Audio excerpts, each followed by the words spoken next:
ปะเทียนทูหิลงไงสังจันจินทรามาไทยเสียกบุ้งสริจางลีเองจินเงยอิวนาเนน่ะอิมิตตาหมดเตตักเตขมิลักชัวตีโรอิติเทียงง่ายเตนังมามิดเงียขันสุกอมเริงเสียอาเมน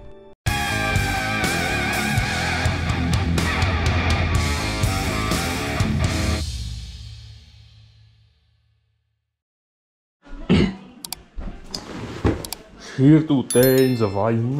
จะไปจะบุกเอฟเฟกต์เจ้าวิชัยอะไรเดี๋ยวยึดติดจะเนี่ยละเราลมเล่เหมือนเจ้านี่เล่เหมือนเจ้าไรเราล้ำใบขี้ร่มเหลียนะขี้เสียมชัดเวง่ายตัวรีวิวง่ายตัวมันเชื่อกันมันนัดชินตุยเท่ากันเหลวปุยาจีระเท่ากันเหลวปุยากันถอปุยากงทางอาจจะการจานเหลี่ยมปุยมั้งข้างแต่ข้างอีวางนี้น่าเชฟตัวผัดสมันเหนียวเนี่ยสีกลางเหนียวเนี่ยแต่อากาศเวทนะระวังจวนวันนั้นเสียมชาโดนะให้ premium customer นี่มันค่ะกันนี่หล่อนะคะกันมังจังไกเลยตอนนี้ให้ไอจีจะมีเสียมสักครับpremium customer เดี๋ยวยี่จุลัยนี่สองจังงั้นนะคุณจุลัยนี่สองเท่งมึงโดนเลยจวนนั่นนี่คันแต่เวลาค่ะอินโทรวิดีโอตัวนี้ค่ะมุนคันวักคาร์เรนซีแล้วดินวักที่กระเทียมวักแล้วก็หมอกจนแรงเขาที่กะลาเขาที่อย่างเงี้ยนี่กันคอยมาอินแหละกันหัวมาอย่างเงี้ยนี่แต่เสียงดูให้เงินเตียงวักชอบจนปวดหลักถึงนะวันจูโซ่ดับช่วงปุยะกระราษสิรวันอันนี้นะก็กระลอนนี่มอยเตะนี่เห็นมินบัวสักโดนอันนี้เห็นมินเสียมชัดสักเวโดนอันนี้อีกค่ะนั่นสวยอันนี้เงี้ยเงี้ยนะโอ้วันนักลักที่วันนักลักสำหรับในเรียนเบอร์ที่เราเก็บเราในที่กลัว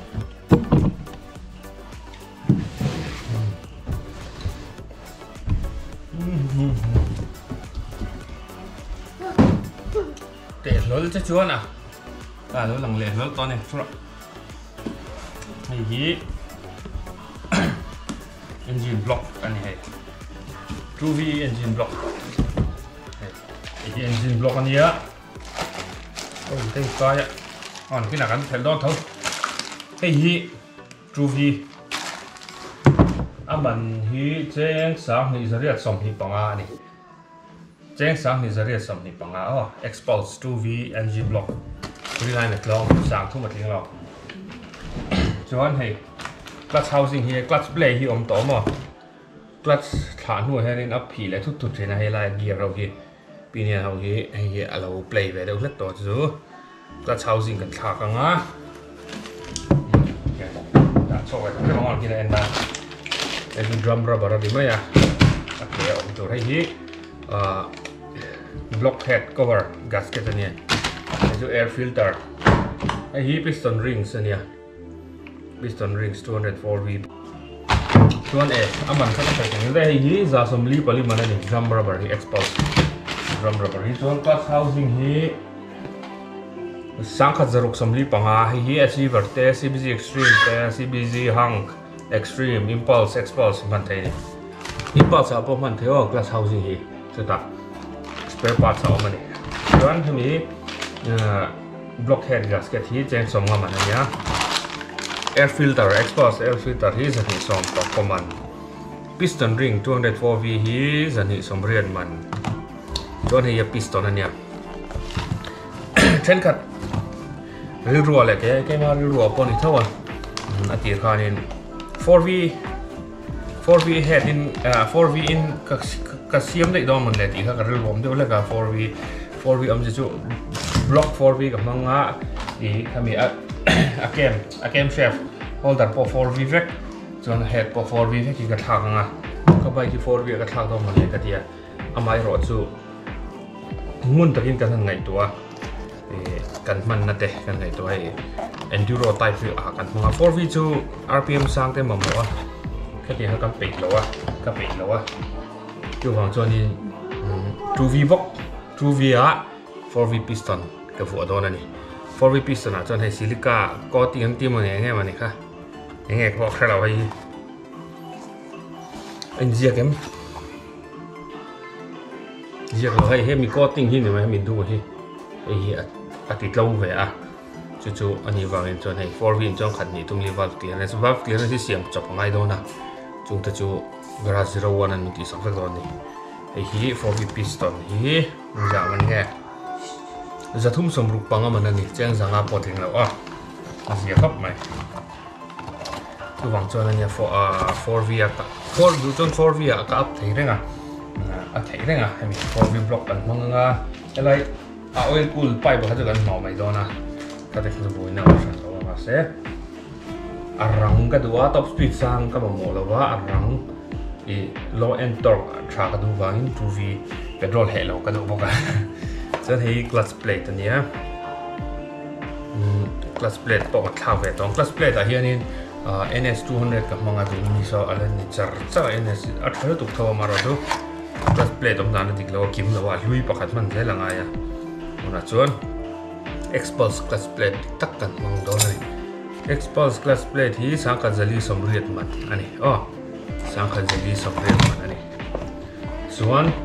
clutch plate กันถ้าเราชวนอินดูว่าแต่ pressure plate ก็อะไรเวทออฟฟี่นักกันเนี่ย pressure plate ก็กันทักเวทโดนเลยทีร์ครับมั้งทีร์จะเอาค่ะ oops pressure plate ที่ทักเต็มโดนนะที่เจงจะสมเรียนมันนี่ประคัดเจงสมเรียนปังมันนะว่าอินจะสมเรียนมันนะ second จูอันนี้ชวนข้างที่เขากลักจูอันนี้ว่าอินreceipt ก็ควรจะดักเจ้าถ้าแต่ว่าเจงสังกัวเลยมันได้เตาครบมาเกมาไปสาเลยจูนี่เสร็จแล้วจูno way ที่ท็อปมันนี่พิสตันริงเวทีกันเลยเทตรอกมาเสียมวยฮีโร่มินดูสักนะเราดูตุกซาระเฮียกับเอ็นจีต่อเอ็นจีถ้าตั้งนี่เวทีเทตอนแต่เราไม่ตัดสินใจละลองดูจะสวยนั่นเลยนี่ชวนค่ะแต่เราไม่ว่าเอ็นเช่นclutch plate เต้ clutch housing engine block ทั้งอินเดียนอัดลอนไปกินกันละเทียกันล้อมไม่ดีค่ะก็สวยนั่นแหละดูอันนี้ที่ยังไม่มาทำทรันนัทราเกิดหันตรงที่ประเทียนฟังเจ้าวันนี้ประเทียนนี่โมยฮีโร่เต้ทิ้งลวดทูน่าทกะส่วนอันนี้สบายมิตรจังนี้ก็ติไหมกันมาหมดนะเตะเสียนที่เห็นชัดตักมานี่ออฟเฟอร์ชัดตักมันเปลี่ยนกันผู้เราก็ติรัวรวยกันล้อมตักเซตบอกอันนี้สวยนั่นแหละทีนั้นกันล้อมตักเซตอันนี้ชวนแห่งนี้กระดาษซีโร่วันทรวมปุยกันเพลงกันข่อยดอนนี่กันกงเวลจะก็ฟล็อกดอนเราวันเจอว่าแต่ที่นวมเราบอกเชียร์มั้งจู่อันนี้ให้ว่าอินแจ้งสังกัวแหละดิมันอันนี้ดิคันกันละท็อปไม่นี่แจ้งขัดปอเซนไงล่ะกินบ่จู่อันนี้คันนี้ปาร์ดังที่พออินมาหมอจอนี่ว่ากันท็อปบุละอินมาหมอคันในพอจนเราเปลี่ยนเซลล์ลอนเซลนี่ปาร์เลยพันหลบดีไปเขาเราก็ดีค่ะอันนี้พอจนพันเล็กอันนี้ดีค่ะเซนนั่นแหละดูอันนี้ตัวน่ะการ์01เอาเวิร์กช็อปกันลังhey umoyan ya umoyan khoi don ni umoyan ni khoi sak don ni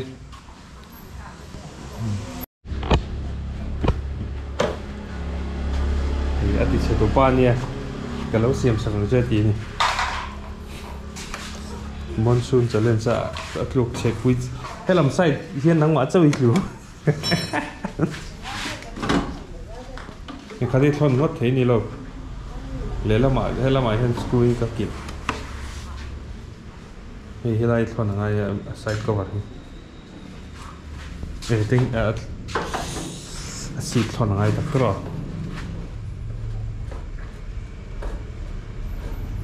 12 le 10 na man ka mi lai than mai hai ni lai than mai 12 ni to lo ru khar de utur di ni kha nát in ăn lâu nát in ăn lâu no cái pakhat ni ron ti sei ron lo pu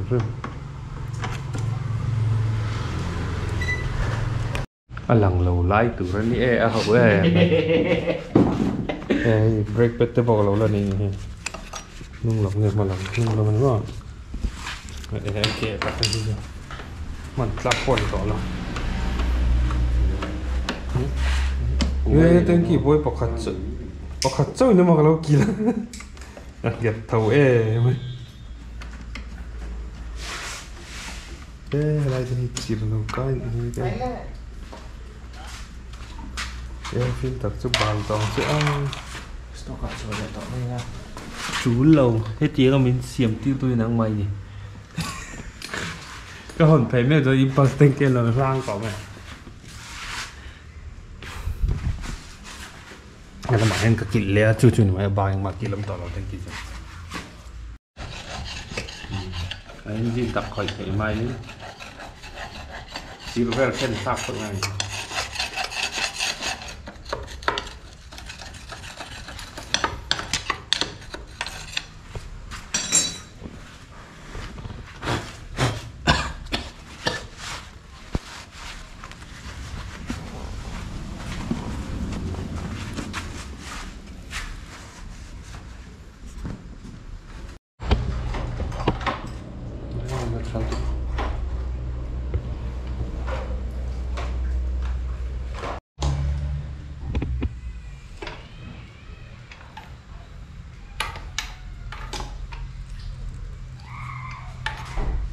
Tinggal kia lah kalau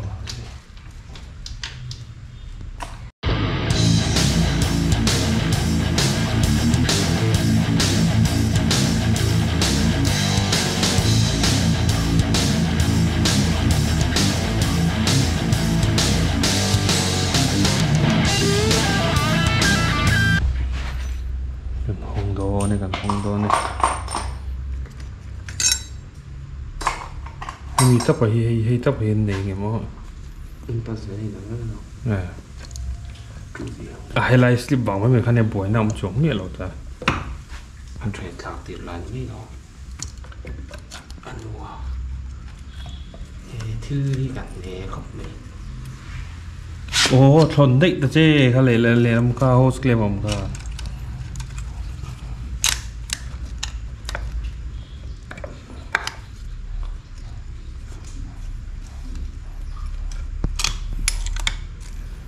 สิ่งที่ในยี่กระถอนมาสิถอนมาสปอตเราว่า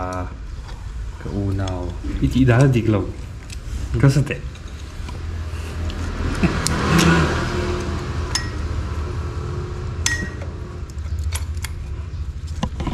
ลำชื่อหินต่อบ้านนี่บ้านนี่กันลำพันตรงนี้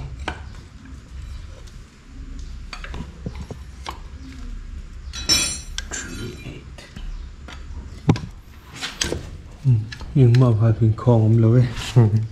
เราหัดล็อกไอ้ปะคอไต่ตัวเนี่ยบ้างล่มแบบมิสเตอร์กิมอ่ะแล้วตัวกูรู้ก็เลยฝังโค้ดเราตีนี้กูตีนเฮร์ไปเลยกินเกี่ยวกับเรื่องการตุ้มเลยเนี่ยมีปลาและตุยอมเหลวมารอแล้วพอโลละอัตถีไม่เอาฮีจะทำไม่เหลวเหรอนี่เราเว้ยอันน้อยอัตถีไม่เอากระเทียมไฟนี่ครับห้องร้อนเลยนี่ไรแต่เรามันจะตุกตอนนี้ถั่วไฟมีตรงนี้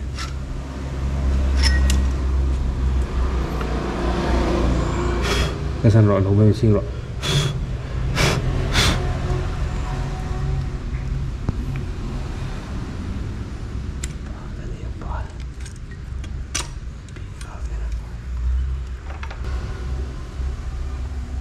ไปเราเป็นกระห้องยิ่งขี้หน่อยกันฉากได้ดูเนี่ยฟิลตัดจะจมแบบไงฮะเราเอาฝันเราเองอะไรคุ้มเนี่ยเราเนี่ยมันก็เริ่มจะว่าเราอย่างงี้แต่ว่าคุ้มเนี่ยเดี๋ย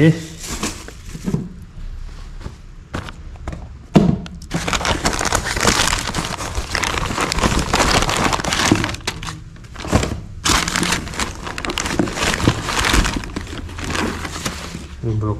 ทอดโดนอันนี้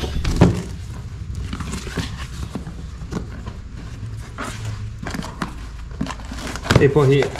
ฟินิชจะสมูทบักแล้วสิเนี่ยบล็อกไปไอ้แค่ตีเขาแต่อันเล็กลักไม่เรียบร้านน้อยอยู่มั้ยมามเขาสิกันเซนดิ้งพวกเราเนี่ย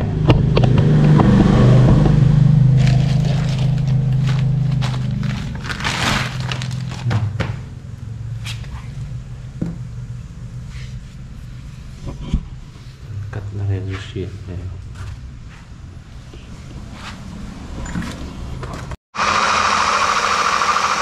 ไม่ว่าเดี๋ยวเราจะเสียมทีมนั่น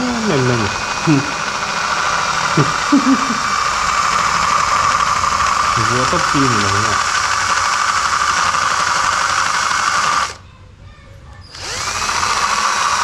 มองให้ดีเชื่อด้วยก็บังกะลาปีน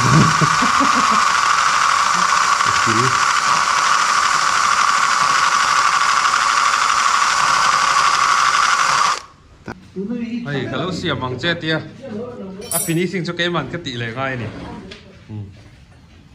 thì là hiện engine block thar piston thar clutch housing thar cho nó nghe đau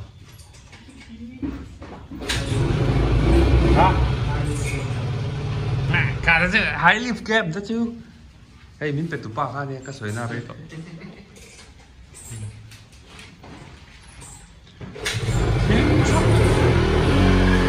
thật là hò đó đây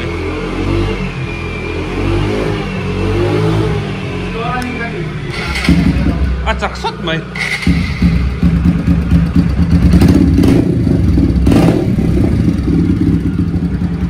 chặt xuất mày đi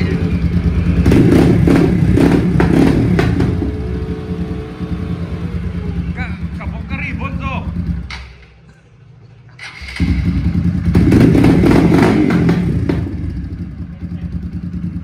tìm nấu em làm thì ba tên là ninh ngắn cái gì mà thao mấy tên là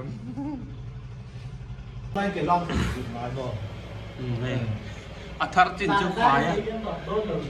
á thắt trên chỗ phải á ที่งานยูโรวิดีโอเสียงอะไรบ่พรีเมียมคัสตอมพลัสนี่รายได้เขาบ่นี่สิเฮ้ยพอคิดเต้อาริตรอนนี่กันละสวยหรอนั่นหนุ่มดอนนั่นเนี่ยกันปุ่นเบลดอนนั่นนี่มีพุงลุงเขาอินลากุนดาเนี่ยกราส01ช่วงปุ๋ยแดงทาร์อีลองตั้งไปไงตอนนี้